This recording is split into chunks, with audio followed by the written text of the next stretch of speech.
पाकिस्तान के इस डर की वजह भी है क्योंकि अब ये साफ हो चुका है कि पाकिस्तानी सेना को पहलगाम हमले की जानकारी थी। TV9 को मिली एक्सक्लूसिव जानकारी के मुताबिक पाकिस्तानी फौजियों को पहले से ही ट्रेनिंग दी जा रही थी। पाकिस्तान आर्मी ने कई दिन पहले ही तैयारियां शुरू कर दी थी। ये ट्रेनिंग थी QRT यानी क्विक रिस्पॉन्स की। इसका मतलब है कि अगर अटैक होता है तो कैसे जल्द से जल्द काउंटर करने के लिए खुद को तैनात किया जाए। पाकिस्तान ने पहले से अपने बंकरों को दुरुस्त करना और एयर डिफेंस को लेकर पुख्ता इंतजाम करने शुरू कर दिए थे। अब हमले के डर को देखते हुए पाकिस्तान की आर्मी ने सभी सैनिकों की छुट्टी रद्द कर उन्हें वापस बुला लिया है। इन सैनिकों की तैनाती भारत पाकिस्तान बॉर्डर पर की जा रही है। सियालकोट में 13 चुनाव रेंजर्स की तैनाती की गई है। भारतीय सीमा के नजदीक 14 चुनाव रेंजर और 26 चुनाव रेंजर को भी तैनात किया गया है। रावलपिंडी में पाकिस्तानी सेना के 10 कोर हेडक्वार्टर को हाई अलर्ट पर रखा गया है। मुनीर की सेना बेशक खुद को तैयार दिखाने की कोशिश कर रही हो, लेकिन पाकिस्तान की आवाम को ही अब अपनी सेना पर भरोसा नहीं है।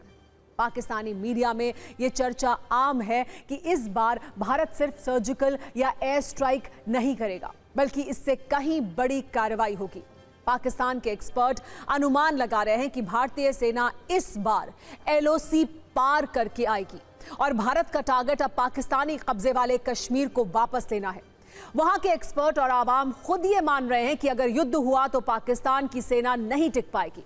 कहा जा रहा है कि अगले 3 दिन में पाकिस्तान पर बड़ी कयामत आने वाली है। इस बात पर चर्चा है कि कंगाल पाकिस्तान के पास ना पैसा है ना पेट्रोल, तो फिर युद्ध कैसे लड़ा जाएगा।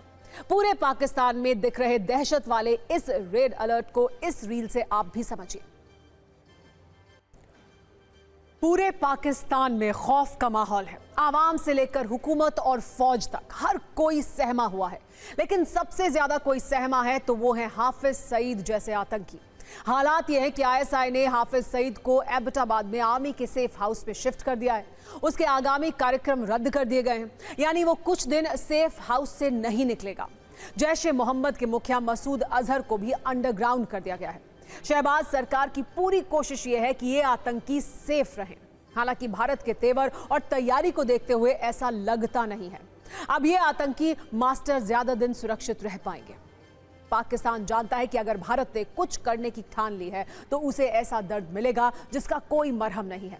ऐसे में पाकिस्तान अब न्यूक्लियर चिल्ला रहा है। पाकिस्तान के नेताओं से लेकर डिफेंस एक्सपर्ट तक परमाणु युद्ध की धमकी दे रहे हैं। कहा जा रहा है कि सिंधु जल समझौते को रद्द करना एक्ट ऑफ वॉर है, तो अब पाकिस्तान एटम बम से हमला कर सकता है। पाकिस्तान के डिप्टी PM इसाक डार ने कहा है कि हमारे पास न्यूक्लियर पावर है, ऐसे में हम भारत को जवाब दे सकते हैं। वहीं रक्षा मंत्री ख्वाजा आसिफ का कहना है कि 2 न्यूक्लियर पावर वाले देशों में अगर युद्ध हुआ तो नतीजे भयानक होंगे। एक तरफ शहबाज सरकार के मंत्री इन न्यूक्लियर धमकियों की आड़ में अपना डर छिपाना चाहते हैं, दूसरी तरफ भारत के हमले से बचने के लिए कोई डिप्लोमेटिक शील्ड ढूंढ रहे हैं। इस तस्वीर में शहबाज के बिल्कुल बगल में बैठे हुए शख्स का नाम साहिर शमशाद मिर्जा है। ये पाकिस्तान के joint chief of staff committee के चेयरमैन हैं, यानी वो कुर्सी जो आर्मी चीफ से भी ऊंची मानी जाती है। इन्होंने एक इंटरव्यू में कहा है कि पाकिस्तान परमाणु खतरे को कम करने के लिए प्रतिशोध नहीं, परस्पर सहयोग का रास्ता अपनाए। इस बयान का मतलब बिल्कुल साफ है। पाकिस्तान के सबसे ताकतवर फौजी ऑफिसर शमशाद मिर्जा अब परमाणु हमले के खौफ से बेचैन हैं। हर बार परमाणु धमकी देना पाकिस्तान की पुरानी आदत है। पाकिस्तान की इसी न्यूक्लियर ब्लैकमेलिंग का प्रधानमंत्री नरेंद्र मोदी पहले भी जवाब दे चुके हैं, जिसे आज पाकिस्तान को बहुत ध्यान से और कान खोलकर सुन लेना चाहिए, क्योंकि न्यूक्लियर ब्लैकमेलिंग का मौसम अब जा चुका है।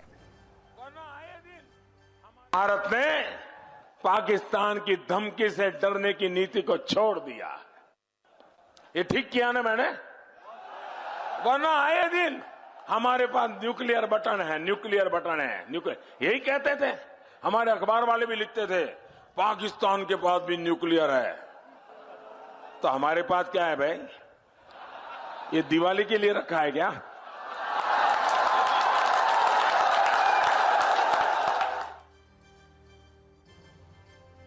वैसे भी प्रधानमंत्री नरेंद्र मोदी ये कह चुके हैं कि दुनिया ने अभी उनकी रिस्क टेकिंग कैपेसिटी नहीं देखी है।